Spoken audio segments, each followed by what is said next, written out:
पुराने जमाने में जो राजा महाराजा होते थे वो कुर्सी पे नहीं बैठा करते थे। अगर नेहरू जी को आपने देखा हो खेलते हुए, मैदान में नहीं, बिस्तर पे अक्सर खेलते थे वो, उसको देखा हो तो उनके हाथ में एक गोल का तकिया होता था, उसे मसनद कहते हैं। जो गोल तकिया होता है जिसे लोग पीछे टेक लगा के बैठते हैं, उसे मसनद कहा जाता है। राजा महाराजा उसी मसनद को लगा करके सुल्तान अपना दरबार चलाते थे। इसका क्या मतलब है? जो आज साहिब मसनद हैं, यानी आज 1947 के बाद से जो इस मसनद पे टेक लगा के बैठे हैं, ये किराएदार हैं, मकान मालिक नहीं है। आया समझ में? अभी भी नहीं आया हो तो फिर समझा देता हूं। 1947 के बाद भारत की सत्ता हिंदुओं के पास चली गई है। ये सिर्फ कुछ दिन के किराएदार हैं, असली मकान मालिक तो हम हैं, क्योंकि हमारा बाप बाबर था, अकबर था, औरंगजेब था। ये कुछ दिन के लिए हैं, हम इनको खाली कराएंगे। इसी मुहिम में चल रही कहानी। वो शेर पढ़ रहा है, आप ताली बजा रहे हैं। तो आप शब्दों को समझें, भाषा को समझें, संकटों को समझें, लड़ने की तासीर पैदा करें। नहीं तो हम सिर्फ यही गिनेंगे कि हरियाणा में निकिता को मार दिया, दिल्ली में अंकित शर्मा को मार दिया। हम यही गिनती करते रहेंगे। और क्योंकि एक खामोश समाज हमेशा वो रास्ता ढूंढता है जिससे हमें किसी प्रॉब्लम को इनकाउंटर न करना पड़े। हम तो इतने, मतलब हमारे पास साधन ही नहीं है। अगर आप मुझसे पूछे तो,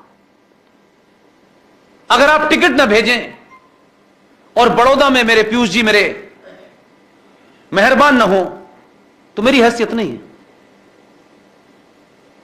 मैं तो चौराहों पे, पुलियों पे, जहां मिल जाता हूं वहां बात अपनी कहता हूं। मुझे कोई फर्क नहीं पड़ता मेरे बारे में लोग क्या सोचेंगे। मैं अपने बारे में क्या सोचता हूं ये इंपॉर्टेंट है। मुझे किसी का सर्टिफिकेट नहीं चाहिए। मुझे लगता है कुछ काम मैं कर सकता हूं, मैं कर रहा हूं। इसलिए अपनी भूमिका को निभाने के लिए दिन हो रात हो, कल तो शायद 3 सभाएं थी, अब बताइए कितने उसके साथ कह रहे हैं 4 सभाएं थी। मुझसे कोई नहीं पूछ रहा है।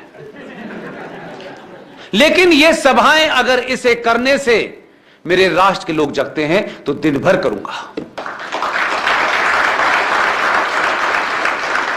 क्योंकि हो सकता है कि हम में से बहुत सारे लोग ना भी रहें। आपको कुछ चीजें हमारे जाने के बाद पता चले, इसलिए आपको चाहता हूं कि आप उन्हें समझें, लोगों को बताएं कि आज संवैधानिक तौर पर भारत की संसद ने ऐसे कानून पास कर दिए हैं कि इस होटल के मालिक पीयूष जी का यह होटल नहीं होगा। आपका अपना मकान आपका अपना मकान नहीं है। आप जब तक खुश हैं जब तक वो यहां तक नहीं पहुंच रहे। ऐसा संसद में कानून पास हुआ है। आप सरकारें बनाते हैं, बड़े बड़े नेता भेजते हैं, एक आध बार कभी उनको बुलाएं और टिकट मांगने की बात ना करके उनसे पूछें कि आपको हमने वहां भेजा है, आपके 5 साल हो गए, 10 साल हो गए, भगवान करे आप 50 साल तक रहें, लेकिन 50 साल तक हमने इसलिए नहीं भेजा है कि ये मंत्री रहेगा, ये मंत्री नहीं रहेगा, पेट्रोल कम होगा, सस्ता होगा, मेरी चिंता नहीं है। मेरी चिंता यह है कि आप सवाल पूछे, क्योंकि आप गुजराती हैं और गुजरातियों की ज्यादा सुनते हैं वो। आप उनसे पूछें कि 2013 में भारत की संसद के अंदर दोनों सदनों में एक कानून पास होकर रखा हुआ है। हो सकता है उसको भी ना पता हो, क्योंकि उस वक्त वो दिल्ली में नहीं था। यह जिम्मेदारी मेरी और आपकी है। यह पार्टी के उन एमपी एमएलए की है जो पार्टी से आगे बढ़ के राष्ट्र की चिंता करते हैं। एक नहीं मुझे मिला, सबका मुंह बंद। सच बोलने में किससे डरते हो यार? किसको जवाब देना है मरने के बाद? किसकी अदालत में जाना है तुम्हें? अपने बच्चों के सामने झूठ बोल के जा रहे हो, अपने बच्चों को कंफ्यूज करके जा रहे हो। उनके सामने जो तुमने चुनौतियां खड़ी की उसका भी बोध नहीं कराना चाहते। उस बच्चे को बड़ा सिक्योर मकान, 50 गार्ड, 20 गाड़ियां, करोड़ों का बैंक बैलेंस, एक नहीं बचने वाला। आपके सामने की घटना है। जम्मू कश्मीर में 2500 कश्मीरी हिंदू पंडितों को जब मारा गया था, उनके भी 100-100 बीघा में सेब के खेत थे। बड़े ज्ञानी थे, बड़े बड़े लर्नर लोग थे। कश्यप ऋषि के वंशजों को 7वीं बार उनके साथ यह हुआ। हमारी आंखों के सामने हुआ। 47 का 21 लाख लोग मरे, मैंने नहीं देखा। मैंने 88 में अपना कैरियर शुरू किया, मेरे ऑफिस ने मुझे कश्मीर भेज दिया। मैंने वो मंजर देखे हैं जो मैं भूल नहीं सकता। यहां पे सब बने हुए हैं। इसलिए दुख होता है कि पूरे देश में यह घटना पता ही नहीं है किसी को। हम इतने खामोश लोग हैं और वो इतने तेज लोग हैं। आप कहते हैं पढ़े लिखे नहीं है, बेचारे गरीब हैं, भूखे नंगे हैं, स्कूल नहीं जा सकते। अजरबैजान में क्या हो रहा है उनको पता है। निकारागुआ में क्या हो रहा है उनको पता है। आपको अपने देश में नहीं पता।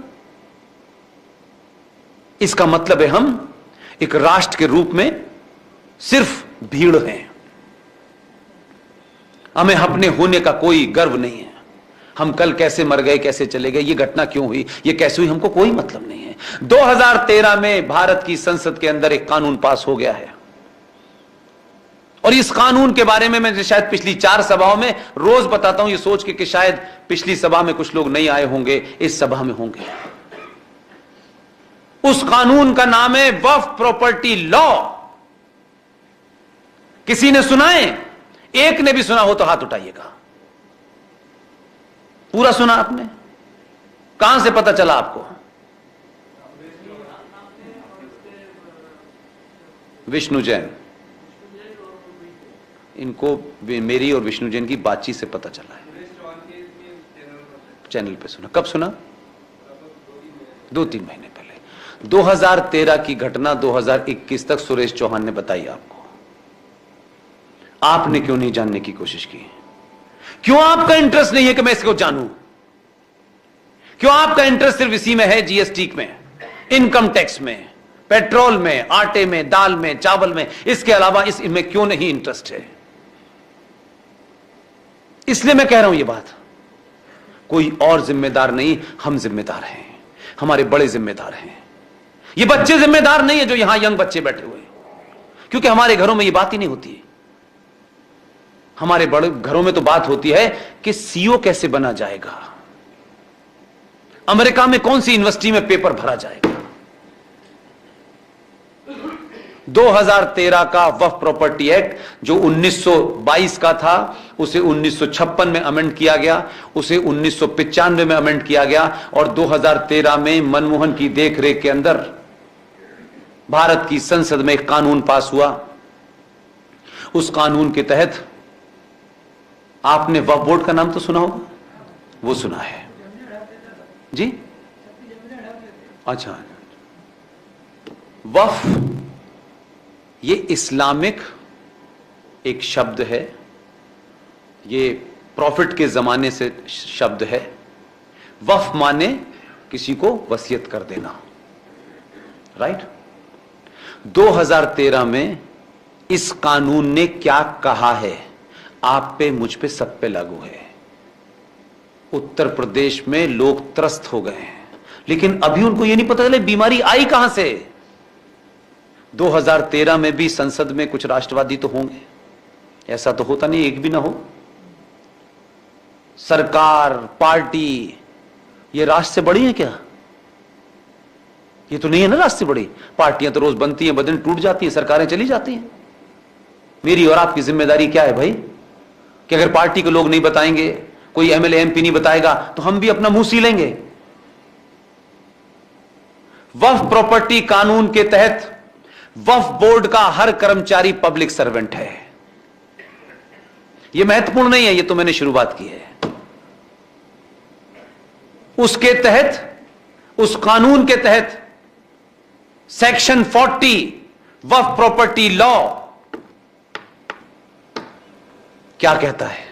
अब मैं तो एक ही आपको सेक्शन बता रहा हूं बार बार, इसमें कॉमा फुल स्टॉप भी दाएं बाएं नहीं है।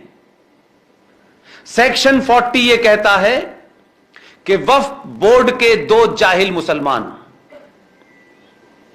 छोटे भाई का पजामा, बड़े भाई का कुर्ता, वो आए और उनको ये 40 ये कहता है, उसमें ये शब्द लिखा हुआ है। मैं कोई शब्द में ऊंचा नीचा भी नहीं करना चाहता, ताकि कल कोई आप बताएं तो कैसा पुष्पिन साहब झूठ बोलते हैं, ये नहीं सुनना चाहता। मेरी कोशिश है कि जो भी बात मैं कहूं, आप उसको जब तीव्रता से सामने रखें तो लोग ये कहें कि ये तुम्हें किसने बताया। तो आप मेरा नाम लें न लें, लेकिन बात आपकी सच होनी चाहिए।